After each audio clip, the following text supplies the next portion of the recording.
¿Cómo están chicos? Aquí Orochimaru-sama. ¿Cómo están? Bueno, continuamos con la teoría. Antes de comenzar quisiera mandar un saludo para Jeremy Flores. Sin nada más que decir, vamos con el video. No soy dueño de los personajes de Naruto, siendo propiedad de Masashi Kishimoto, ni tampoco el fic es mío, siendo propiedad de Manstein 1943. Link de su Wattpad en la descripción. Capítulo 14, POV normal. Uzu no Kuni, Ufushigakure no Sato. Tras la caída de Arnilus ante su alumno, las cosas habían transcurrido un poco tensas los primeros meses por el encarcelamiento del Señor del Hambre y el asesinato de todos sus apoyos dentro de la Orden de los Sith. Las disputas comenzaron cuando los pocos apoyos dentro de las fuerzas shinobis al maestro de nuestro protagonista empezaron a protestar por este movimiento. Naruto como respuesta envió a Tayuya junto a un centenar de caballeros Sith a asesinar y acallar la disidencia dentro de Ufushigakure no Sato. El Uzukage no iba a permitir que se le cuestionase sus decisiones de cómo dirigía y regía los destinos de la aldea. Como apoyo para mantener el orden público, el clan Uzumaki se desplegó a lo largo y ancho de la villa militar, eliminando a todos los disidentes de maneras brutales. No iban a permitir que estuviesen en contra del gobierno de Naruto-sama. Por otro lado, la aldea no había parado de crecer tanto a nivel económico como a nivel militar, multiplicando sus huestes y flotas para comenzar su ansiada conquista de todo el continente elemental. También, las cosas dentro de la ansiada conquista de todo el continente elemental. También, las cosas dentro del panorama de la política exterior habían cambiado demasiado para gusto de nuestro protagonista. Ino Kuni había destruido y aplastado la rebelión comandada por el último de los concejales ancianos cuando este y sus restantes fuerzas leales fueron aplastados por los ejércitos comandados por Mori Kumiko, hija y heredera de Mori Fuji. Según las noticias que pudieron saberse, la heredera a las tierras del miembro del Consejo del Daimyo había liderado a una hueste de 15.000 samuráis y 25.000 hombres de leva, con los que aniquiló de manera brutal a los restos de los socios de Omura. Al mismo tiempo, a los oídos de Naruto llegaron noticias diciendo que a Ataque Kakashi se le había extirpado el Sharingan que portaba en su ojo sin cuidado y delante de toda la población por haber exigido que Jiraiya y Tsunade entrenasen a Uchiha Sasuke como su alumno al ser el último miembro de dicho clan en la aldea. También Sasuke había sufrido un castigo al ser sellados sus ojos al rebelarse contra el mandato de la nieta de Senju Hashirama al protestar por no ser entrenado por el Sannin de los sapos y haber sellado el sello maldito. El Uchiha no solo había perdido el uso de sus ojos y del regalo que le mandó Orochimaru, sino que, además, se encontraba en el hospital por cortesía de la Hokage al sufrir una paliza con sus puños. Ante eso, Sakura había protestado con los pocos rebeldes al mandato de Tsunade, por lo tanto, la líder de Konoha decidió ir por la vía sana y ejecutarlos a todos de maneras sanguinarias y brutales para enseñar a toda la aldea que pasaba al desafiar a su líder militar. Kumogakure no Sato había avanzado sobre Shimono-kuni y conquistado todo el país tras una campaña sangrienta que eliminó a todos los shinobis de Shimogakure no Sato junto a los samuráis y hombres de leva levantados por el daimyo. La batalla que decidió esta guerra corta casi relámpago fue la batalla del Rayo Azul, como fue nombrada por la entrada de Yuji Toni con el manto de Subihuru atravesando las líneas enemigas y destruyéndolas a su paso, dejando un camino por el que sus hombres se adentraron como un rayo que acabaron con los restantes enemigos que quedaban tras el paso de su comandante. También Kumo había abandonado a los rebeldes de Kirigakure no Sato, dejándoles a su suerte y cortando el suministro de recursos que les iban enviando al ver que la victoria contra Danzo y sus apoyos iba a costarles muchos efectivos, al tener que entrar abiertamente en el conflicto, un gasto excesivo en recursos y un largo periodo de combates que la aldea y Kaminari no Kuni iban a permitirse perder en un territorio que se encontraba desangrado y devastado por la guerra. Kirigakure no Sato y Mizuno Kuni habían conseguido aplastar su rebelión y eliminar los últimos resquicios de resistencia contra la instauración del gobierno de Shimura Danzo como Godaime Mizukage. El último intento por parte de los rebeldes fue el ataque suicida fallido contra Danzo en cuando el viejo halcón de guerra preparó una ceremonia para ser instaurado como líder de Kirigakure no Sato. Los restantes shinobis y samuráis en contra de sus planes murieron luchando con gran valor hasta el final. No obstante, el millar de últimos resistentes cayeron en contra de las fuerzas leales al líder del clan Shimura que todavía nadie encontraba respuesta de cómo controlaba al Yondaime Mizukage Yagura a su placer, utilizando al Jinchuriki del Sanbi como un arma sin sentimientos de usar y tirar. Al mismo tiempo, Danzo al llegar al poder y eliminar los peligros para su gobierno parásito por completo la administración del país, colocando a sus leales para que forzasen de alguna manera al daimyo de darle más poder a su actual Mizukage, que rápidamente comenzó las reformas para multiplicar los maltrechos ingresos y aumentar sus fuerzas armadas con la expansión de la armada de Mizunokuni. Por otro lado, Iwagakure no Sato se había empeñado en invadir Ame-no-kuni, por lo que desplegó a más de 20.000 shinobis al mando de la nieta del Sandaimetsu Chikage, Kurotsuchi, que lanzó un ataque sobre los fuertes estratégicos en la frontera con su nación, consiguiéndolos tomar con gran rapidez y maestría con muy pocas bajas que contar para la aldea. Tras eso, tanto An como Roshi comandaron sus ejércitos y atacaron la frontera sur de Ame-no-kuni, forzando a los miembros de Akatsuki a liderar a los ejércitos de samuráis del daimyo del país de la lluvia y los shinobis de Amegakure no Sato para defender las fronteras y capturar a los Jinchurikis. No obstante, no consiguieron raptarlos, con el único avance en detener el ataque de las fuerzas de Iwa tras un largo precio. Al mismo tiempo, durante todo el período en que las fuerzas de Iwa penetraron y atacaron a Ame-no-kuni, Tsunagakure no Sato y Kaze-no-kuni reorganizaron sus fuerzas armadas para conseguir reunir un ejército de 10.000 shinobis de Suna y 15.000 samuráis cedidos por el propio daimyo y nobles de la nación para atacar contra sus enemigos y reconquistar todo el territorio perdido y vengar a todos los soldados caídos durante la guerra. Los primeros movimientos: la reconquista de todas las fortalezas fronterizas, dejando en ellas una guarnición de samuráis suficiente para resistir un par de semanas contra el invasor, mientras que el resto de la hueste avanzaba hasta situarse para poder atacar al ejército de Iwa comandado por los Jinchurikis de la aldea. No obstante, no movieron ficha alguna para provocar el miedo dentro de las filas de su enemigo y que no se moviesen sin tener que verse forzados a dos opciones: redirigir a todas sus tropas contra el ejército de Suna o dejar un destacamento para detener el avance enemigo. Al mismo tiempo, en Tsunagakure no Sato las cosas no iban bien, ya que Sasori decidió masacrar a 2 centenares de shinobis que no aceptaban el gobierno actual del Kazekage puesto por el miembro de Akatsuki, por lo que intentaron maquinar un atentado contra Yura que no salió bien y fueron eliminados por Akasuna no Sasori, Sasori de la Arena Roja. También ha habido algunos nobles que no estaban a gustos con el gobierno actual de su aldea oculta, por lo tanto, retiraron paulatinamente a sus fuerzas de las tropas del daimyo y se preparaban para una posible guerra civil, amasando más y más soldados, ya que sabían que su señor feudal y el miembro de la organización terrorista no iban a estar de acuerdo con que se les cuestione sus decisiones. Mientras todo esto ocurría, nuestro protagonista seguía aumentando sus fuerzas armadas y militarizando sin parar el antiguo territorio que fue Otonokuni, principalmente Otogakure no Sato. Y, aunque no le gustaba para nada cómo iban las cosas a nivel internacional, sobre todo, cómo Iwa se iba desgastado lentamente contra Akatsuki, ya que él tenía el pensamiento que eran solamente los Uzumakis los privilegiados que tendrían que arrasar de la faz de la tierra a Iwa, Kumo, Kid y el clan Shimura. Ellos habían preparado el ataque a Uzunokuni durante la Segunda Guerra Mundial y Shinobi, con el beneplácito del clan Sarutobi por pensar aprovechar ese debilitamiento del clan del Remolino para apoderarse de sus riquezas y de los pocos miembros que sobreviviesen para multiplicar su poder. También una de las pocas cosas que le habían deleitado de la finalización de la guerra civil dentro de Inokuni fue el casi exterminio del clan Sarutobi. Ahora mismo quedaban unos pocos cientos de Sarutobis con vida, por lo tanto, su gran poder que amasaron durante generaciones había sido destruido en poco tiempo tras la muerte de Hiruzen y Asuma. En estos momentos estaban los supervivientes de dicho clan luchando entre ellos para saber quién sería su líder, y, aunque saliese alguien, no tendría mucha seguridad de durar mucho tiempo al estar en constantes luchas internas para mantener su poder y posición dentro del clan. Otra cosa que le interesó dentro de las fronteras del País del Fuego, más concretamente de Konoha, fue la situación del clan Hyuga.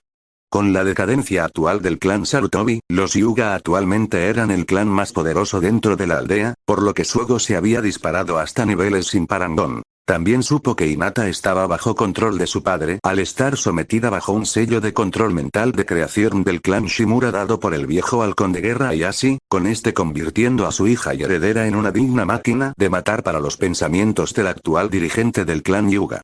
Hinata se había encargado de silenciar y masacrar por completo al consejo de ancianos y dejar en el suelo a su hermana menor, Hanabi, y a su primo Neji. Con el hijo de su tío estando en el hospital por las heridas provocadas durante su duelo.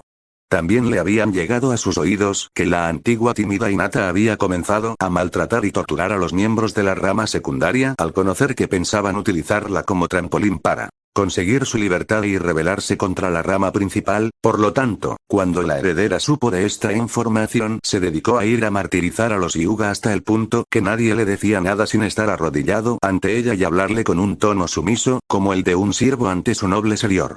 Además también sabía que la Kunoichi todavía seguía enamorada de él, incluso ese amor se había convertido en enfermizo y su único motor actual para seguir siendo la heredera del clan Hyuga, pensando de que de esta manera obtendrá su mano en matrimonio. Mansión de Naruto y Tayuya. Los gritos desgarradores de dolor resonaban tanto dentro como fuera del hogar de nuestros protagonistas.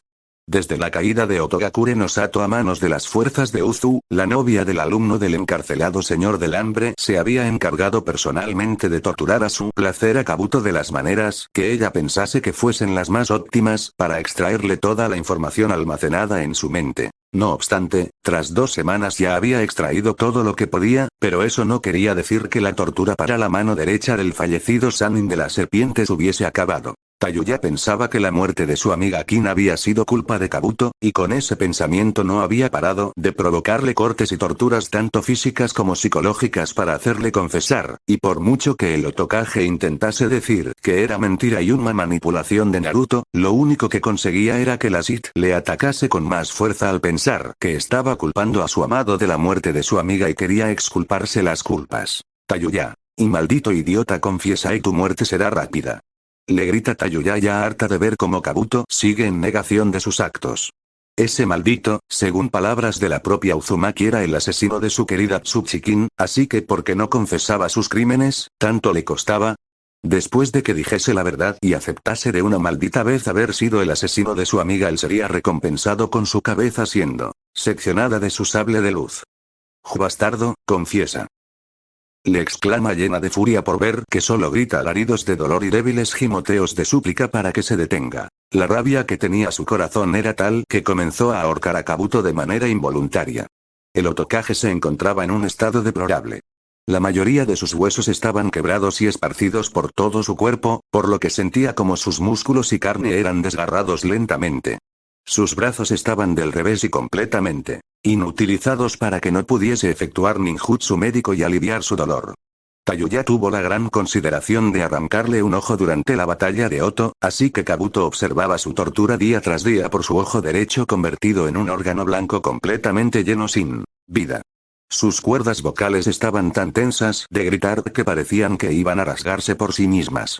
Su ropa estaba hecha jirones, y su pecho estaba repleto de cicatrices y tatuajes grabados con un sable de luz a fuego lento. Cuando el subordinado traidor de Danzo comenzó a notar cómo el aire de sus pulmones se le era extraído, como su caja torácica era aplastada por un extraño poder, intentó suplicar que se detuviese, que Naruto apareciese y contuviese a ese torbellino carmesí de muerte, pero parecía ser que hoy no iba a ser eso, y lentamente notó cómo su mirada se nublaba y su vida se escapaba de su cuerpo. En pocos minutos, Kabuto había muerto a manos de los poderes del lado oscuro de la fuerza de Tayuya, que al darse cuenta que el supuesto asesino de Kin que había ayudado a Dark Nihilus a efectuar el asesinato había muerto, entró todavía más en cólera y destruyó la habitación de tortura a su paso. En eso entra nuestro protagonista en la sala, observando cómo las paredes negras estaban teñidas con la sangre de Kabuto al sus restos descuartizados por el sable de Tayuya se esparcieron. Al Uzukage poco le importaba el estado de la habitación, solo avanzó con rápidas zancadas hasta situarse cerca de su amada y abrazarla con fuerza y besarla con ferocidad para que olvidase todo lo que había ocurrido durante un corto período de tiempo. Naruto, no te preocupes, tengo un plan para que Kin vuelva entre los muertos, le dice Naruto con una voz suave, intentando calmar el mar de nervios, furia y odio que está Yuya consiguiendo tener su atención al completo. El maestro Nihilus es alguien con un gran poder y que ha escapado de las garras de la muerte durante mucho tiempo. Dudo mucho que Shinigami-sama no vea con buenos ojos el intercambio de almas de mis padres y tu amiga por el señor del hambre. Le comenta para ver con felicidad oscura como una gran sonrisa se surcaba los labios y rostro de la persona que más amaba en todo este mundo. Fin POV normal. Post Naruto. La noche ha caído en Ufu y puedo observar complacido la belleza que desentraña mi hogar cuando Tsukuyomi Sama baña las calles de mi aldea con su luz. Mis soldados patrullan para que nada ni nadie interrumpa el ritual. Es la hora de que mis padres y la amiga de Tayuya-chan resuciten y vuelvan a caminar entre los vivos. Kurama. Seguramente cuando el viejo de Onoki sepa esta noticia le dé un ataque al corazón de tal magnitud que acabe con su vida. Ese viejales de Tsuchikage está para el arrastre, y con su muerte Iwa se debilitará enormemente al depender exclusivamente de él y su linaje. Su nieta no iguala sus poderes, por lo que la aldea quedará muy tocada a corto y largo plazo al desaparecer ese shinobi entre sus filas, además de contar la masacre que se haría por obtener el cargo de Yondaime Tsuchikage. Me comenta Kurama con una gran sonrisa al pensar que le ocurriría a Onoki, el Sandaime Tsuchikage de Iwa al enterarse de que mis padres han vuelto de los muertos, sobre todo, mi padre. Al razonar sobre su comentario no pude evitar lanzar una risa estridente y oscura al aire, complacido al notar el viento estremeciéndose por mi voz. Naruto. Me encantaría verlo desde primera fila. Ese bastardo merece la muerte de mil maneras. Que pierda su vida por culpa de un infarto es la menor que tengo pensado, pero me complace al saber que si consigue mi objetivo podré decidir su destino dentro de los dominios de Shinigami. Le respondo en voz alta generando duda en todo el mundo alrededor mío, pero que no dicen nada al imaginar que estoy hablando con Kurama.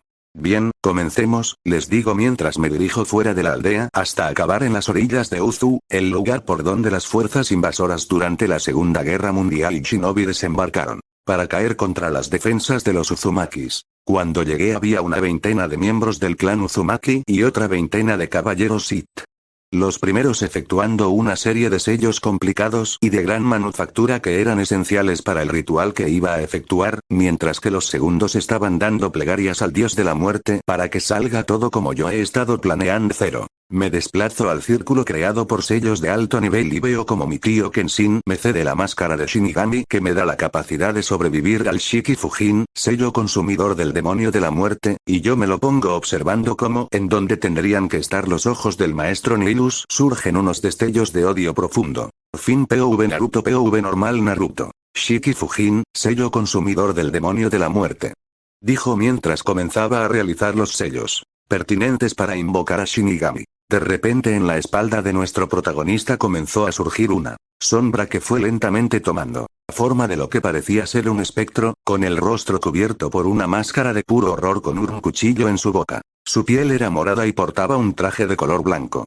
Tenía un denso cabello de color blanco con dos cuernos de color rojo sangre por encima de su pelo. Shinigami, ¿para qué me has llamado, mortal? Le pregunta Shinigami a Naruto para rápidamente darse cuenta de quién es y los recuerdos de la noche del ataque del Kyuubi le vengan a la memoria a la deidad de la muerte. Pero si no es otro que el crío del rubio que me invocó hace ya más de una década para encerrarte el Kyuubi en tu interior. Respóndeme mortal, ¿para qué me has invocado?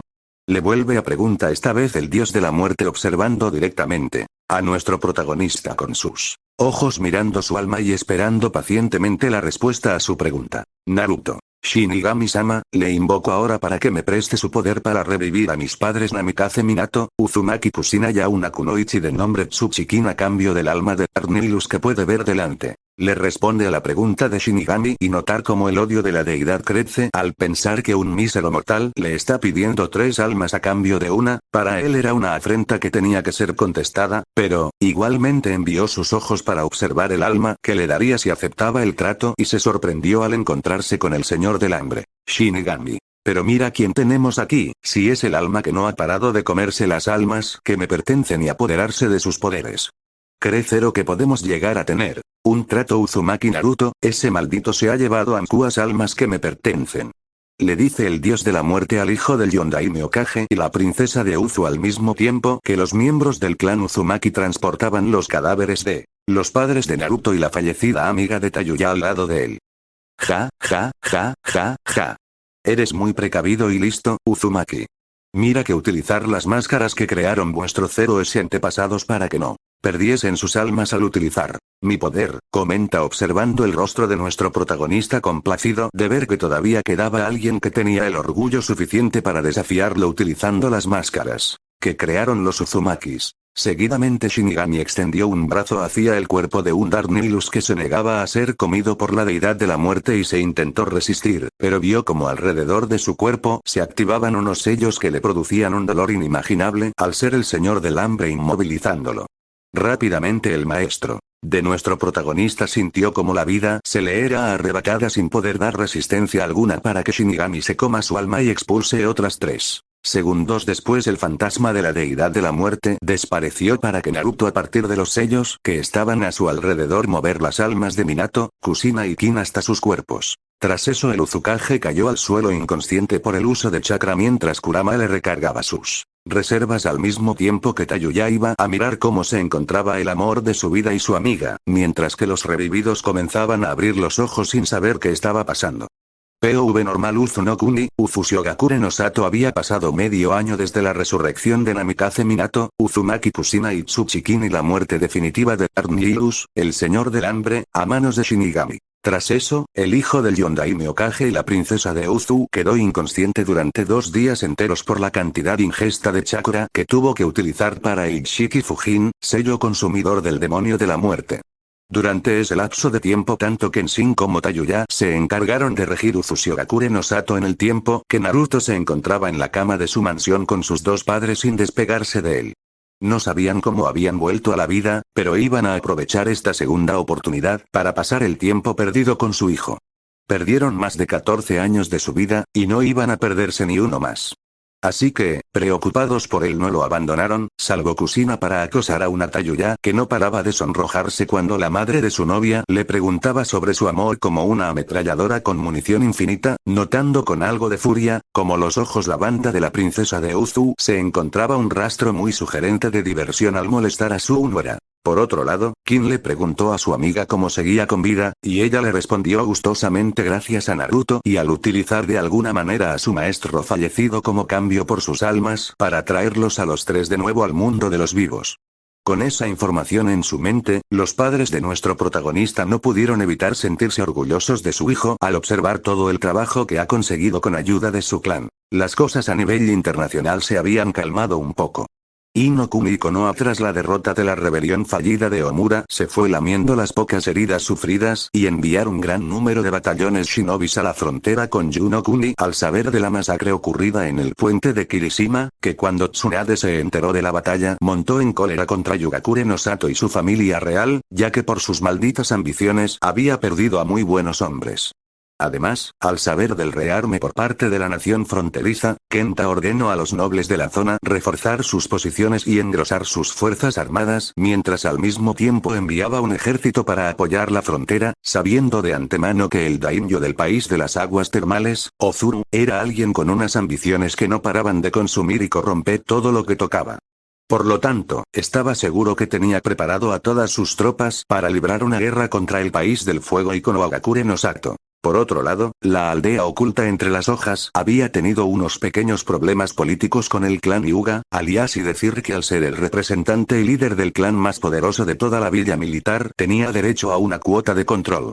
Como respuesta la nieta de Senju Hashirama lo envió de un puñetazo reforzado con chakra al hospital, en el cual permaneció todo un mes ingresado. Producto de sus heridas, dejando a su hija y heredera, Hinata al mando sin quererlo, con la Kunoichi destrozado a todos sus rivales y expandiendo su influencia. Como una araña tejiendo su telaraña de manera rápida, en poco tiempo toda la rama secundaria la apoyaban como sucesora de su padre, aunque se tenía que decir que era por pura amenaza y poder, mientras que la rama principal se encontraba dividida en 4 facciones. La suya propia, la de su padre que había aumentado tras la muerte de la mayoría de los ancianos del consejo del clan, los pocos miembros del consejo Hyuga que intentaban como podían recuperar su antaño gran poder sobre su pueblo, y, finalmente, los partidarios de su hermana pequeña, Hanabi que apoyaba a su hermana mayor pensando que haría lo mejor para su clan, y, aunque la había apalizado tiempo antes, no le importaba pensando que aún quedaba algo de su antigua, herida y amable hermana al pensar que está ocultando esa faceta para que no la utilicen en su contra. Por otro lado, en Kaminari no Kuni, más concretamente en Kumogakure no Sato con la gran y aplastante victoria sobre sus antiguos aliados anexionados. A su tierra rápidamente se dedicaron a engrosar todavía más sus filas con shinobis, samuráis y con el decreto del daimyo que ordenaba levantar las tropas de leva en todos sus dominios y comenzar a entrenar. Esa ley era solo decretada por el señor feudal del país del rayo en momentos de necesidad absoluta, como fue el caso de la Tercera Guerra Mundial y Shinobi, donde el padre del actual mandatario de la nación convocó a 100.000 soldados de leva para luchar por él.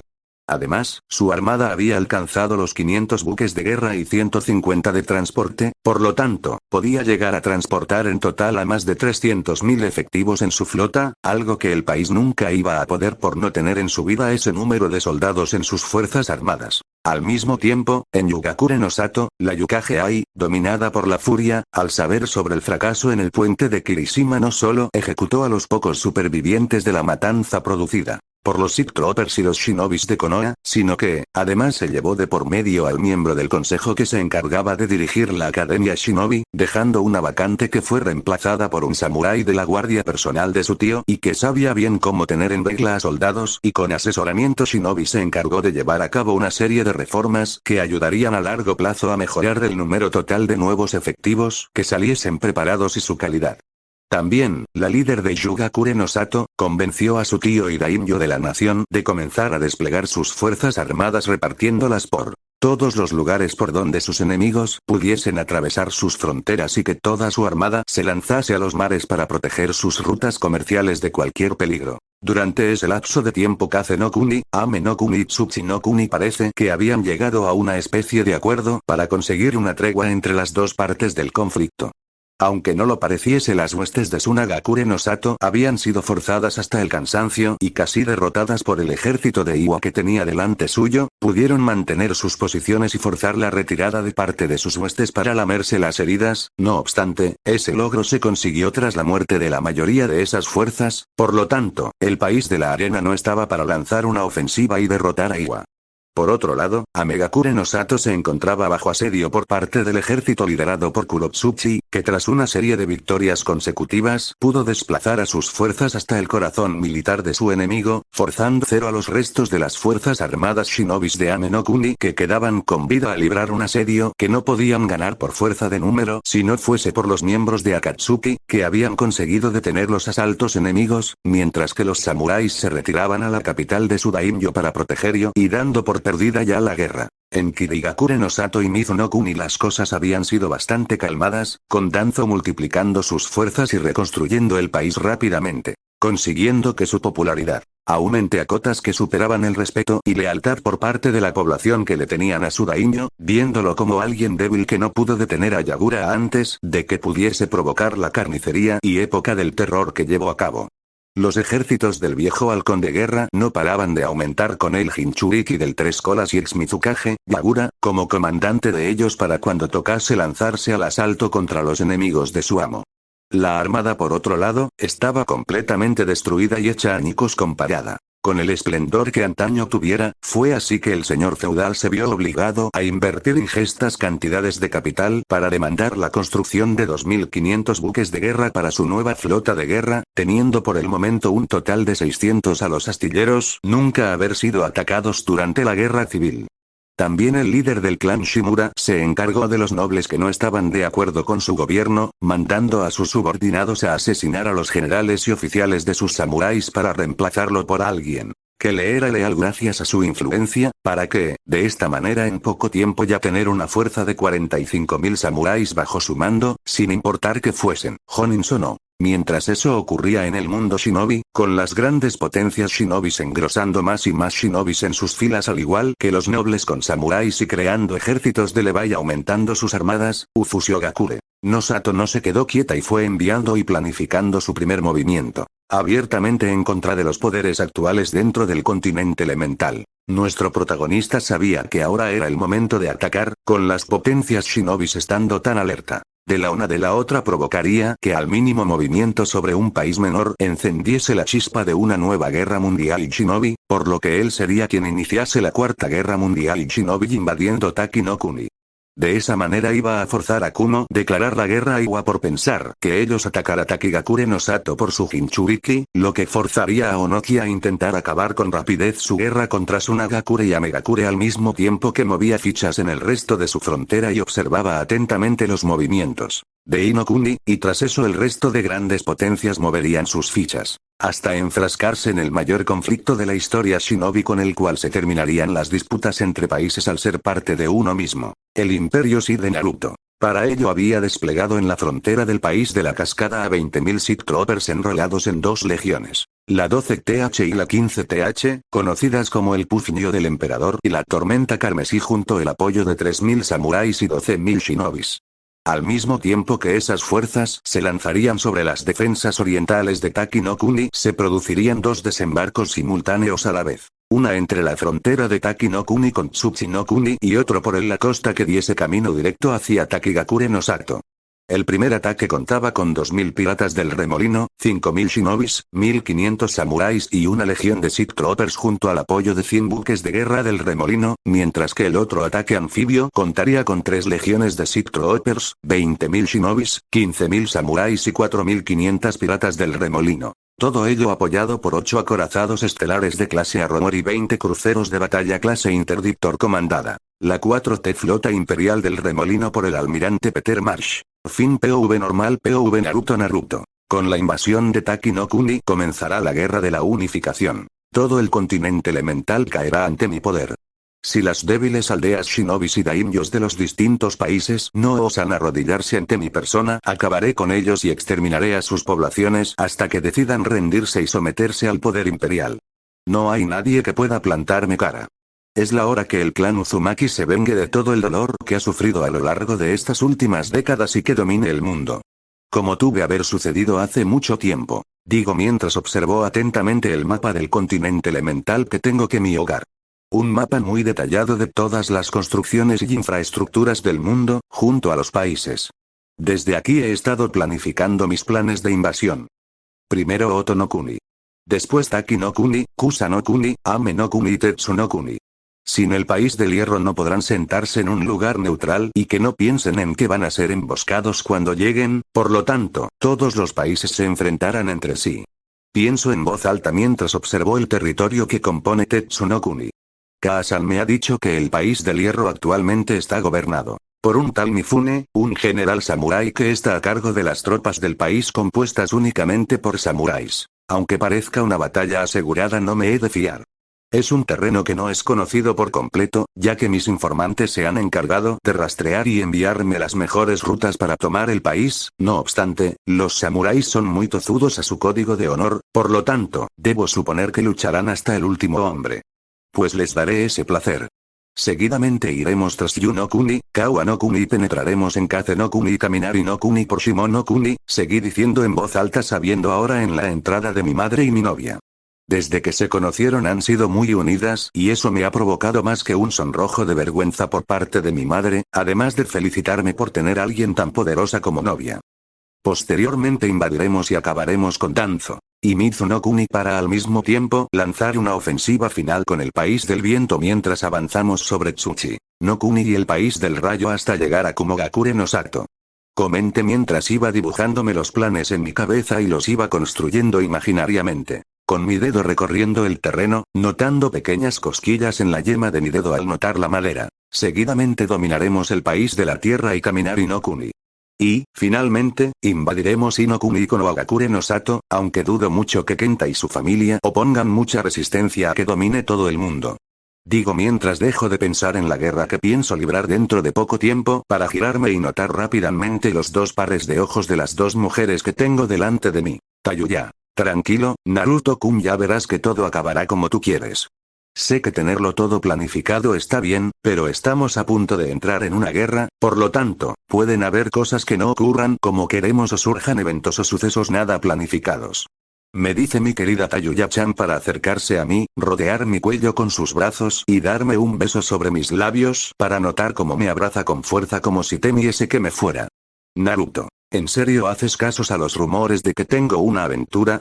Nunca pensé que la gran Tayuya Uzumaki, la sanguinaria de Otogakure no Sato, temiese a que el amor de su vida la estuviese engañando. Si eso fuese real, que no lo es, estaría 2 metros bajo tierra por la fuerza con la que me hubiese matado, querida mía. Le digo para intentar relajar sus nervios, ya que hacía unas semanas había surgido un rumor en el que se relataba la historia que estaba en una aventura, y tras eso mi querida Tayuya se había vuelto loca y había comenzado a realizar una investigación para encontrar el culpable de crear dicho rumor y disciplinar a todas las kunoichis mujeres de mi ejército por si acaso. Básicamente había atemorizado a todo el público femenino y yo era la única persona capaz de mantenerla tranquila. Kusina. No te creas Naruto-kun, cuando yo salía con tu padre antes de casarnos y después de contraer matrimonio con Minato-kun no había parado de enviar al hospital a las estúpidas furcias que había osado intentar seducir a mi hombre, por lo tanto, no veo nada raro de que Tayuya-chan quiera marcar terreno. Me comenta mi madre para yo reírme de su comentario ya que cuando los conocí en mi espacio mental un mes antes de los exámenes Chunin y recibí sus recuerdos, tuve acceso a todas las palizas de mi madre a todas las mujeres que intentaron que Namikaze Minato yaciese con ellas en la cama. Quitando eso de lado, tengo unas ganas inmensas de reencontrarme con los inútiles de Rosirian. Aún me acuerdo de todos sus huesos rotos tras nuestros combates durante la Tercera Guerra Mundial y Shinobi. Ah, y también quiero destrozar la mandíbula y el cráneo del bastardo de Danzo. Y así Kaasan comenzó a entrar en su mente y comenzar a recitar su lista de personas con las que quería reencontrarse para apalizarla y enviarla a los salones de Shinigami-sama. Fin POV Naruto Taki no Kuni Peter. Que comience la invasión a Taki no Kuni. Informa el almirante Peter Marsh a sus subordinados para que retransmitan la orden a los diferentes mandos que están al cargo de las tropas de tierra al mismo tiempo que los pilotos de los cazas, bombarderos y los camioneros se preparan para el combate que iban a librar en segundo 0S. Debajo de ellos se encontraban unos 3000 Six Troopers que tenían la misión de tomar un pequeño fuerte protegido por unos meros 500 samuráis. Como tal para Uzunokuni y sus fuerzas armadas, la Cuarta Guerra Mundial y Shinobio como algunos de ellos la llamaban, la Guerra de la Unificación había comenzado. POV normal Taki no Kuni. Chunin de Takigakure 15. Han ocurrido muchas cosas en estos últimos años. No estoy seguro de que esta paz, si se le puede llamar de esa manera a este período dure mucho más tiempo. Nuestros enemigos que acechaban desde las sombras no paran cada vez más de salir al exterior manteniendo una parte de su poder entre las tinieblas, para de esta forma sorprendernos. Las grandes potencias shinobis se han comenzado a movilizar en todas las fronteras. Comenta uno de los chunins estacionados en uno de los fuertes fronterizos entre su nación y la antigua Otonokuni, país que se había anexionado las tierras que separaban sus dos estados antes de la fallida invasión de Konoha, y que mantuvo en secreto todo el tiempo que pudo. Junto a él estaban un centenar de chunins de Takigakure no Sato incluyéndole en el batallón, además del medio millar de samuráis que ya estaban desplegados en la fortificación para su defensa y el cuidado de las rutas hacia el país del sonido. Konoha ha desplegado a decenas de miles de shinobis y su daimyo ha llamado a las armas a otras decenas de miles de samuráis, blindando sus fronteras ante cualquier atisbo de peligro, poder reaccionar con el tiempo suficiente al haberlo soportado. Kumo se encuentra seguramente mirando con buenos ojos la debilidad de Kiri, esperando el momento oportuno para clavar sus dientes y anexionarse todo Mizunokuni para el honor del senor feudal de Kaminari no Kuni. Kirigakure está en estos momentos reconstruyendo sus considerablemente mermadas fuerzas armadas tras su guerra civil. Todavía, por desgracia, no sabe quién es el nuevo Mizukage, pero todos nuestros espías dicen que es alguien que entró en las últimas etapas del conflicto y que tuvo el beneplácito del daimyo del país del agua. Suna directamente se ha encerrado ante todo el mundo, sus pérdidas contra Iwa eran de tal vastedad que se han visto forzados a cerrar sus fronteras para lamerse sus heridas, y saber qué diantres hacer. Y, por último, Iwa se ha encargado de dejar un buen destacamento de hombres en la frontera con Ame no Kuni, aunque se dice que también hay varios miles de sus shinobis pululando dentro de las tierras del país de la lluvia. Además ha comenzado a desplegar un contingente importante de efectivos a lo largo de nuestra frontera y la de Kusa no Kuni. Sigue diciendo a varios de sus compañeros mientras el calor de una hoguera les calentaba y los acompañaba en este comienzo de día tras una larga vigilia nocturna. Los primeros rayos de sol comenzaban a discernirse en el cielo nublado y impactaban directamente en los rostros de los shinobis y samuráis dormidos, forzándoles a despertar y abandonar el mundo de los sueños durante unas largas horas.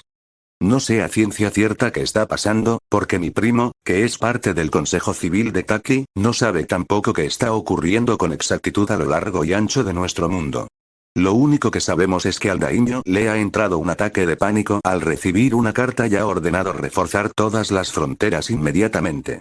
Por lo tanto, nosotros somos parte junto a unos 5000 chunins y 2500 jounins los encargados de multiplicar el poder militar de los fuertes fronterizos, mientras el grueso de nuestras fuerzas se preparaban para desplegarse en ejércitos, divisiones, brigadas, regimientos y destacamentos a lo largo de todo el país.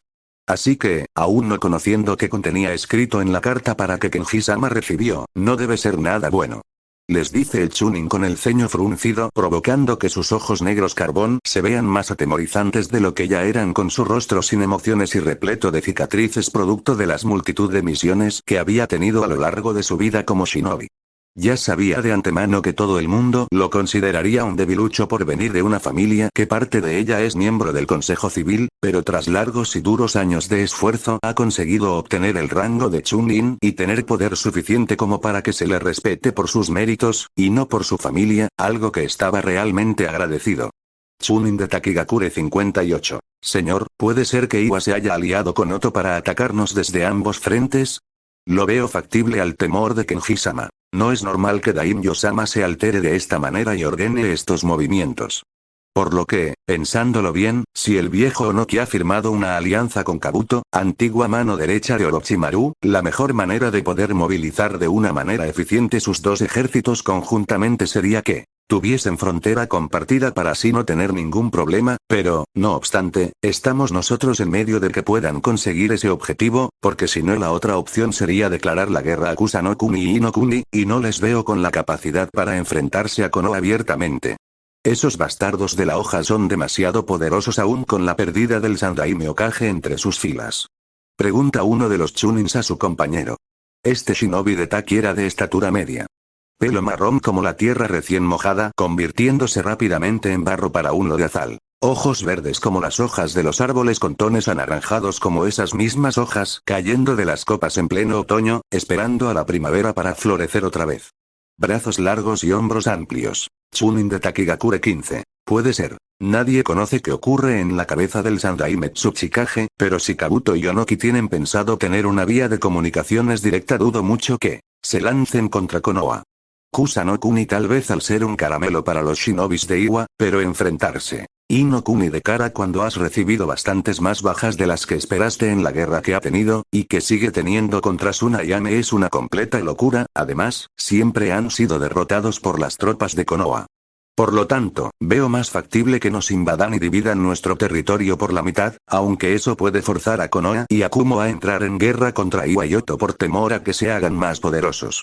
Le responde a la pregunta mientras observaba la línea de árboles que tenían delante tras la empalizada de madera que tenía como muro en el fuerte. A diferencia de los castillos y fortalezas de Taki no Kuni, que eran construidos con piedra, los fuertes y puestos fronterizos en su mayoría eran posiciones construidas a partir de una empalizada, o muralla de madera en los puntos estratégicos más importantes en forma de media luna para dejar a cargo una guarnición entre 2 y 8 centenares de samuráis, y algunas veces hasta 200 shinobis como máximo, para apoyarles en sus labores de reconocimiento y vigilancia. En eso todo el mundo comenzó a escuchar un sonido de algo moverse a gran velocidad, como de metal rozando el aire se tratase, proveniente del cielo. Cuando las cabezas de los shinobis y de los samuráis tantos despiertos como adormilados se elevaron para saber qué era ese sonido, se encontraron 2 escuadrones de 25 bombarderos B-28 clase extinción y 3 escuadrones de 20 cazas Sith-Ficter que se lanzaron sobre las posiciones defensivas descargando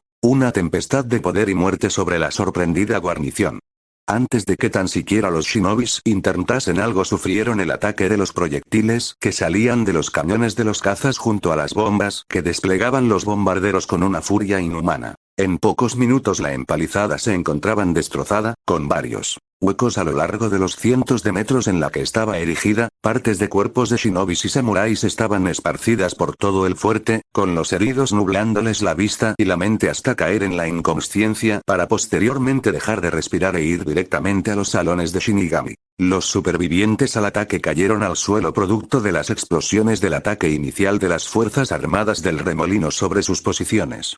Algunos de ellos tambaleándose hasta caer de bruces en el frío suelo se golpearon con las tiendas de campaña, partes de la empalizada o caían directamente sobre las fogatas encendidas, quemándose los rostros y lanzando al aire alaridos de puro dolor, con su carne siendo chamuscada o el yelmo derritiéndose ante el impasible calor del fuego. Cuando los defensores, desorientados, comenzaron a levantarse y erigirse del suelo, escucharon y observaron con horror cómo el enemigo lanzaba su ataque terrestre y cómo decenas de samuráis y soldados con armaduras blancas con extrañas armas se adentraban en el fuerte. Ante eso los samuráis desenvainaron sus espadas y cargaron contra el incansable goteo de soldados de Uzunokuni, mientras que los shinobis apoyaban a sus compañeros lanzándose al combate. empuñando kunais y katanas o se quedaban atrás para utilizar jutsus como apoyo. No obstante, su enemigo previó eso y al mismo tiempo que los samuráis al servicio de nuestro protagonista cargaban contra sus homólogos de Taki no Kuni, los Sith Troopers formaban en dos filas, con la primera de rodillas, y se dispusieron a descargar línea tras línea de disparos de manera furiosa, con los proyectiles surcando y desgarrando el aire a su paso hasta que cayesen sobre los cuerpos de sus enemigos, tirándolos al suelo al mismo tiempo que acaban con ellos. En pocos minutos la guarnición entera había sido asesinada de manera fulminante. Naruto ordenó que no dejasen a ningún enemigo con vida para que no quedase constancia del combate, además de que tras la batalla o escaramuza librada se llevasen los cuerpos o estandartes del enemigo para exponerlos contra sus futuros adversarios, y de este modo supiesen qué pasa cuando Zero se enfrentan al Imperio Sith de Naruto Namikaze Uzumaki. Peter. Magnífico. Fue la única palabra que pronunció el almirante Peter mientras observaba el campo de batalla, si se le podía llamar a esa matanza campo de batalla. El líder de la armada aérea al cargo de la invasión de Taki no Kuni era de tez blanquecina como la escarcha, complexión fuerte, midiendo alrededor de 1,70 m, pelo rubio como los rayos del sol y unos ojos rojos como el color de la sangre que en estos momentos se vertía el suelo del campo de batalla que observaba con deleite. Informe de bajas. Pidió, más bien exigió a sus subordinados mientras seguía mirando el destrozo acontecido por sus cazas y bombarderos. Los pilotos tenían la misión de lanzar el primer ataque debilitando las posiciones defensivas, y lo habían hecho excelentemente. Tras ese bombardeo la batalla acabó en unos 10 minutos aproximadamente al tener que revisar que no había ningún herido. Su señor ya tenía una red de espías por todo Taki no Kuni. Por lo que veían innecesario rescatar la vida de un soldado enemigo para torturarlo y extraerle información, cuando ya la tenían de antemano. Oficial Imperial 5. Hemos perdido a 30 samuráis y han sido heridos unos 50 más durante los combates y, por fuego amigo. Ningún Sith Trooper ha caído durante la batalla, mi almirante. Las bajas enemigas contabilizan un total de medio millar de samuráis y un centenar de chunins de Takigakure no Sato. Nada más. Le informa a su superior con una voz marcial y llena de miedo junto a disciplina. El almirante tenía fama de no tolerar la incompetencia junto al fracaso, por lo que se circulaba el rumor que asesinaba indiscriminadamente a todos los que le fallaban. Peter. Perfecto, gracias oficial. Le dice con una sonrisa débil, pero que se notaba desde lejos que estaba repleta de orgullo por el buen trabajo realizado. Espero que los desembarcos vayan bien, porque la frontera terrestre tiene que estar siendo un verdadero caos para los defensores, por lo tanto, las defensas de las playas no deben de ser muy altas, dijo en voz alta pensando en sus tropas desplegadas para los desembarcos anfibios por toda la frontera costera de Taki no Kuni. Fin PV normal PV Isamu Isamu. TCHH, me esperaba algo más de resistencia por su parte. Digo en voz alta mientras observo con desdén y desprecio la ciudad costera que nos ha tocado a mí y a mis hombres atacar. Yo personalmente me esperaba mejor resistencia por su parte, pero grata fue mi sorpresa cuando decapité a su líder, un noble de estatura media, pelo negro y una arrogancia que le nublaba el cerebro. Las fuerzas defensoras se rompieron en dos grupos. El primero compuesto por los samuráis y shinobis que lucharon hasta el final de una manera patética, casi cómica, intentando desesperadamente detener nuestro avance, mientras que el resto se componía de las tropas de Leva que huían con la moral hecha trizas en el suelo y el miedo apoderándose de sus acciones. Rápidamente desvié la mirada del campo repleto de cadáveres de nuestros enemigos mientras observaba cómo más y más de nuestras tropas están todavía desembarcando en el puerto. La batalla comenzó cuando lancemos un alargado y duro bombardeo sobre sus defensas costeras y flota, dejándoles incapacitados para responder ante nuestro ataque. Posteriormente, la primera oleada de piratas del remolino, shinobis del remolino y Sith Trooper, liderándoles personalmente, caímos de lleno sobre los defensores asustados y desorientados, que no pudieron detenernos.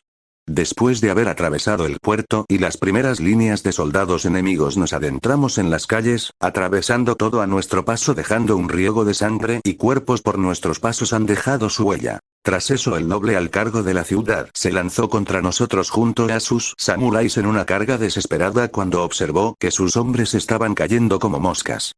Sin embargo, cuando él pensó que estaba a punto de romper nuestra línea llegaron la segunda oleada de nuestras tropas, sorprendiendo a la guarnición que, junto a la pérdida de su líder al ser decapitado por mí, básicamente se retiraron en desbandada en su gran mayoría. mientras los restos de los defensores lucharon hasta el último palmo de terreno. Isamu, esto solo acaba de comenzar. Primero Taki, luego el mundo entero. Dije en voz alta mientras observaba el desembarco del ejército con una gran sonrisa en mi rostro. La batalla puede ser que no haya sido muy difícil de ganar, y que el resto de la guerra tampoco sea una gran complicación, pero nunca puedes estar confiado en un conflicto bélico. Así que al menos espero que nos den algo de entretenimiento mientras dure su resistencia.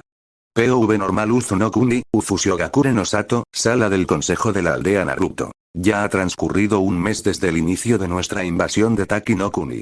Los informes nos dan indicios de que las defensas estaban en proceso de reforzamiento por el temor de una guerra tras la movilización por parte del viejo arcaico de Onoki, pero eso no ha valido nada en absoluto para detener nuestro avance sobre su nación.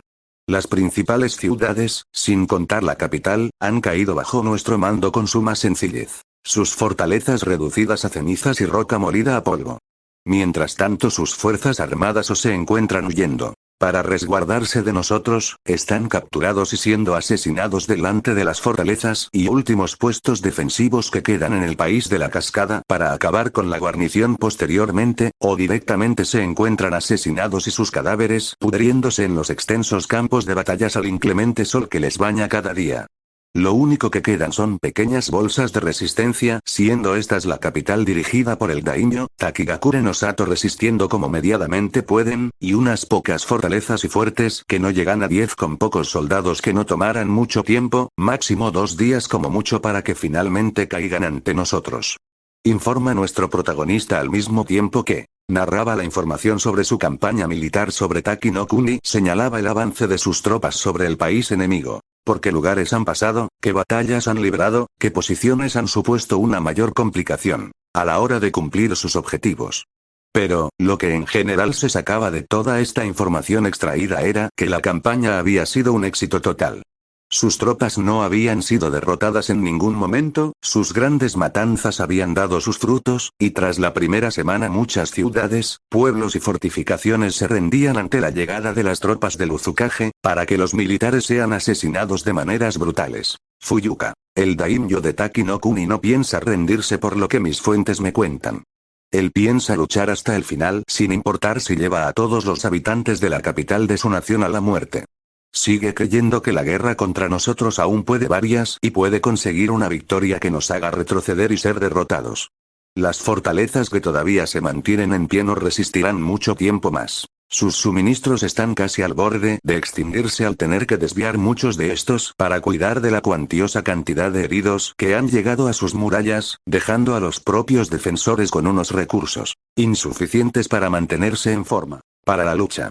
Finalmente, Takigakure no Sato se encuentra en una situación delicada. Al parecer, su Jinchuriki ha desaparecido y, por lo tanto, su poder militar se ha debilitado de manera abrupta. Sin el poder del Bijuu de 7 colas, les es imposible plantar una verdadera resistencia contra nuestras fuerzas. Auguro que el país será suyo en máximo una semana, teniendo en cuenta la resistencia del foco de la aldea oculta entre la cascada y la propia capital, al sus líderes encerrarse en la idea de resistir hasta la muerte. Sigue la tutela del informe la líder del clan Terumi y lideresa de los espías de Uzu no Kuni con una voz tranquila y aristocrática, casi disfrutando con las palabras que relataban sus espías y los oficiales al cargo de las divisiones desplegadas para la campaña. Cuando era en su momento Kunoichi de Kirigakure no Sato, durante la Tercera Guerra Mundial y Shinobi tuvo que lanzar una ofensiva sobre uno de los puertos principales de Taki no Kuni. No obstante, esa misión fracasó de manera exponencial haciendo que Fuyuka tenga un odio especial por sus habitantes. Así que observar la desgracia de los habitantes del país de la cascada era música para sus oídos. Cuando esa información llegó a los oídos de los demás miembros del Consejo de Uzu, unas grandes sonrisas se formaron en los rostros de los consejeros. Ellos habían asesorado durante meses a Naruto para que finalmente la invasión del continente elemental diese comienzo, sin ninguna complicación.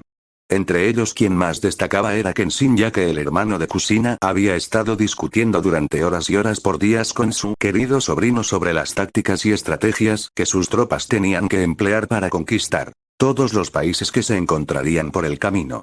Todo el mundo en Uzu sabía que la guerra no iba a ser coser y cantar, porque su enemigo, las aldeas shinobis, no les iban a dejar ser conquistadas con suma facilidad. Y, por lo tanto, tendrían que emplearse a fondo para conseguir los objetivos mandados por su señor. Primeramente, comenzarían por Taki no Kuni, luego se encargarían de ocupar Kusa no Kuni y hacer estallar el conflicto entre Konoha e Iwa, para seguidamente de que esas dos potencias entrasen en guerra entre sí las demás, aprovechando la oportunidad lanzarse contra los dos bandos, sobre todo Konoha, por la simple y llana razón de ser la primera potencia entre todas las grandes potencias y levarse todo el odio al ser los causantes de derrotarles y mantenerlos en la actual posición de poder en la que se sostenían. Kusina. Será interesante saber la reacción del vejestorio y bastardo de Danzo para cuando se entere de la guerra entre Konoha y Iwa. Con seguridad no le importará nada su pueblo, como siempre, y esperará el momento oportuno para volver a la aldea y tomar el poder cuando sus rivales estén debilitados e incapaces de formar una resistencia o amenaza a su gobierno. Comenta la madre de nuestro protagonista sabiendo cómo actuaría el viejo halcón de guerra al conocer de las noticias de una nueva guerra mundial entre las potencias. Shinobis, ¿en serio Naru-chan? ¿Por qué tenemos que esperar aquí en vez de lanzarnos contra el abuelo del bastón repleto de ojos de un solo golpe? Te aseguro que mantener con vida a Danzo lo único que te va a dar son dolores de cabeza. Puede ser que no tenga poder suficiente para plantarte cara. Sin embargo, es una molestia que si sabe cómo golpearte para deleitarse con tu sufrimiento y aumentar su poder. Además, si nos quitamos de en medio al timo de los ancianos de Konoha, nos quedaremos con Mizuno Kuni de paso, le pregunta a su hijo con voz aburrida. Puede ser que disfrutando estar entre los vivos le agrade, que el estar junto a su hermano una vez más lo encuentre gratificante, que pasar las tardes junto a su Minato Kuni y despellejar alguna furcia, como ella llamaba a las kunoichis que se interesaban en su marido e hijo, y tener charlas con la novia de su querido Naru-chan viendo cómo intenta manipularla a su placer y que fallen todos sus intentos sea divertido, pero las ganas que tenía de ejecutar personalmente a Danzo y que todo el mundo le tema de nuevo como era antiguamente le carcomía la cabeza. Ella ya se cansaba de esperar, aunque sabía perfectamente el motivo por el que Naruto no movía ficha alguna en contra del líder del clan Shimura. Naruto. No creas, Kaa-chan. Yo también tengo ganas de ir personalmente y al descubierto contra el viejo halcón de guerra. No obstante, todavía no podemos hacer. Ahora mismo somos una fuerza en las sombras, moviéndonos por debajo de los ojos de los shinobis hasta que sea el momento oportuno de salir a la luz y destruir los restos que queden para desafiarnos. Si ahora atacásemos Mizuno Kuni y nos quitásemos de en medio a Danzo, lo único que conseguiríamos sería alertar a todo el mundo, y no pienso permitir que planes que llevan tanto tiempo planificados y que comienzan a dar sus frutos o ponerse en marcha son arruinados por una venganza placentera. Le responde a la pregunta de su madre mientras ella lanza una mirada inquisitiva a Tayuya que se encontraba en el regazo de su novio tranquilamente. Tras la explicación de lo que estaba pasando en Taki no Kuni, Akabase Naruto se sentó en su asiento y en ese momento, Tayuya aprovechó y se sentó en su regazo para sentir como la mano de su querido novio no paraba de repartirle mimos y caricias. Kenshin. Igualmente, cuando Taki caiga con seguridad Kumo moverá ficha. Desde que ellos conquistaron Shimono-kuni se encuentran muy quietos, observando todo lo que pasa en el mundo con sus molestos espías, si no pregúntale a tu consejera de los susurros. Cuando vea que las cosas no están yendo como le gustan, que es casi siempre, se lanzará contra Konoha para eliminar a la gran amenaza que representa la aldea fundada por el estúpido e inútil abrazador de árboles de Ashirama, aunque dudo mucho que puedan realmente ganar la guerra contra Tsunade. Si perdieron una guerra mientras estuvo el viejo de Hiruzen al cargo de los hilos de la aldea, dudo mucho que puedan hacer algo mejor en contra de una descendiente del clan Uzumaki y del clan Senju. Comenta Kenshin sabiendo perfectamente lo que haría Kumo tras enterarse de la caída de Taki no Kuni. Él junto a su querida y amorosa hermana se habían encargado de arrasar destacamento tras destacamento de shinobis de Kumo durante la Tercera Guerra Mundial y Shinobi. Así que sabía a la perfección el nivel de sus fuerzas armadas, además, si por algún casual había mejorado a sus shinobis, él dudaba demasiado que pudiesen ganar a las tropas de Konoha. Taki no Kuni, capital de Taki, la capital del país de la cascada, estaba bajo asedio desde hacía varias semanas. Su nación había sido invadida por mar y por tierra de una manera veloz y que consiguió destruir y desarticular totalmente a todas las defensas que estaban preparadas para repeler un ataque enemigo.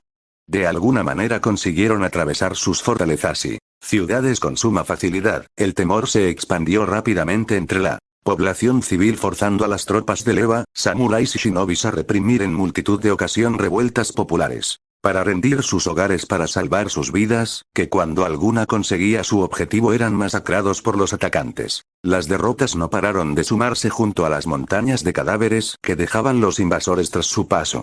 Decenas, si no cientos de campos de batalla se encontraba a lo largo y ancho de Taki no Kuni, con miles de cuerpos pudriéndose al sol sin preocuparse de que alguna enfermedad se esparciese por la nación, sino que, en algunas ocasiones los propios atacantes utilizaban a los cuerpos de sus enemigos vencidos consumidos por la enfermedad como proyectiles que caían sobre las posiciones defensivas que acaban sucumbiendo rápidamente. Kanemoro. Hirokage-sama, las murallas han caído. El enemigo ha entrado en la ciudad y se encuentra combatiendo contra nuestras fuerzas por el control de las calles. No se preocupe, el enemigo sabrá que no podrá conquistar la ciudad, le dice Sonoda Kanemoro, líder de la guardia personal del daimyo de Taki no Kuni. Él era un samurái veterano, de estatura media, pelo grisáceo, ojos azul claro, manos repleta de callos, hombros anchos, melena oscura recogida en una coleta tapada por su kabuto, y con sus extremidades tensas preparadas para rápidamente dirigirse hacia la empuñadura de su katana, desenvainar su hoja y lanzarse al combate. Portaba una armadura clásica de placas de samurái de color verde oscuro. Actualmente estaba observando desde uno de los balcones del palacio de su señor cómo iba la batalla contra las fuerzas del remolino. Él había salido del palacio para comandar la defensa de la ciudad en cuando supo que las murallas habían caído cuando un extraño rayo de tamaño desmesurado cayó sobre las defensas, derruyendo las grandes y poderosas murallas de la urbe y dejando vía libre a los soldados leales a nuestro protagonista, que se dedicaron a entrar y atacar a sus enemigos. No obstante, se dijo mentalmente que Hirokage, el daimyo del país tenía que saberlo ya que no era muy común que saliese de su palacio o de su habitación por lo obeso que era. Así que, resignándose mandó a su segundo al mando tomar el control de la guarnición y expulsar al invasor. Hirokage. Bien, muy bien mi querido Kanemoro. Ahora vete. Ve y elimina a estos bastardos que han osado desafiar mi poder. Puede ser que no sea el mejor de los gobernantes que ha tenido esta nación. Poco me importa lo que le ocurre a esta chusma a la que llamo pueblo, pero lo que no voy a tolerar es que invadan mis tierras. Si tengo que morir, pienso morir como mi abuelo, con una espada en mano y luchando hasta el final. No voy a abandonar este mundo como mi asqueroso padre, ahí postrado ante una cama rodeado de putas. Solo déjame 50 samuráis de mi guardia, el resto llévatelos. Dudo mucho que puedan defender a un gordo como yo, pero al menos no quiero ser asesinado en este palacio. Le comenta a su subordinado con una sonrisa en su rostro. La mayoría de la familia del daimyo habían sido grandes guerreros y diestros políticos, aunque su padre nunca fue diestro con algún arma a la que no fuese su boca para ir destruyendo a sus enemigos políticamente. Con un simple cabeceo, el capitán de la guardia de Hirokage abandonó la habitación para organizar el pelotón de hombres que defenderían a su señor en la batalla. Por otro lado, las calles de la ciudad eran un completo caos. La destrucción de la muralla había sido una completa sorpresa para todo el mundo detrás de ellas ya que pensaban que aguantarían un poco más. No obstante, cayeron como bambú siendo cortado por la hoja de una katana se tratase. Así que los defensores se desplazaron para luchar contra sus enemigos en un intento de acabar con ellos, pero todo cayó en saco roto. Rápidamente las bajas comenzaron a acumularse e iban perdiendo terreno ante su invasor que no paraba de entrar en tropel y comenzar a tomar calles y posiciones sin que la resistencia de los defensores pudiese valer algo para detenerles. Samurái de Taki 560. Mantened la formación. Dice un soldado a sus compañeros con un hilo de voz mientras observa cómo cientos de soldados de leva escapaban despavoridos del campo de batalla al tener que enfrentarse a unos guerreros desconocidos de armadura blanca que disparaban rayos de color carmesí de unas extrañas armas, acababan con sus camaradas en segundos. Y al mismo tiempo shinobis y samuráis con el símbolo del remolino cargaban contra sus formaciones para hacerlas pedazos en pocos minutos de combate. Y mantenedla, Ark. Iba a decir una vez más para ser alcanzado por un proyectil enemigo y sentir como su carne se quemaba con un calor abrasador conjuntamente con sus ojos nublándose. hasta cerrarse para siempre y caer al suelo. Rápidamente los defensores vieron con horror cómo los bombarderos B-28 clase extinción daban una pasada lanzando sus bombas sobre ellos y los edificios de la capital, acabando con miles de ciudadanos y soldados defensores y abriendo camino a sus compañeros, que con más ganas atravesando las cada vez más debilitadas y menguadas filas de la guarnición. En pocos minutos la mayoría de la ciudad había caído bajo el control de las fuerzas imperiales que arrasaban las posiciones defensivas sin ninguna complicación. Como tal, el único reducto que daba algo de resistencia era el de los soldados dirigidos por el daimyo y el capitán de su guardia personal, que con 500 samuráis y 1000 soldados de leva mantenía una posición débil ante el avance de los samuráis enemigo con el apoyo de los Six Troopers y de los shinobis de Uzushigakure no Sato. Hirokage. La ciudad está perdida. No queda mucho tiempo para que caiga en totalidad bajo el control de estos invasores de Uzu. Al parecer el maldito hijo de Uzumaki Kushina y Namikaze Minato ha resurgido la nación de su madre. Lo veo normal teniendo en cuenta que es el Jinchuriki de Konoha y no habrá soportado más el trato que sufre en su hogar natal. No obstante, si piensa que va a recuperar la gloria de su gente declarando la guerra al mundo y conquistándolo, este muchacho no sabe nada de lo que es este mundo. Comenta Hirokage mientras observa cómo sus guerreros se agrupa a su alrededor. El combate por el momento había terminado al repeler un asalto de 200 samuráis enemigos, pero en el fondo del corazón del daimyo de Taki no Kuni sabía que su amada ciudad y nación estaba en manos de Naruto, le gustase o no. Y guerreros de Taki no Kuni, conmigo. Exclama con una voz poderosa el daimyo encima de su caballo que daba bocados al aire en busca de oxígeno al tener que soportar el peso del señor feudal. Ante su exclamación sus soldados lanzaron un grito de guerra que resonó como la furia de una tormenta en el aire, recorriendo las calles cercanas y escuchándose como un eco de un navío intentando enfrentarse a una tormenta, que con el tiempo iba a consumirlo en las profundidades de un extenso océano. Seguidamente los samuráis siguieron a su señor que espoleó a su montura para lanzarse al combate contra todo lo que se encontrasen a su paso. A su espalda la seguían el millar de espadas con sus lanzas en primera línea y las katanas detrás de ellos.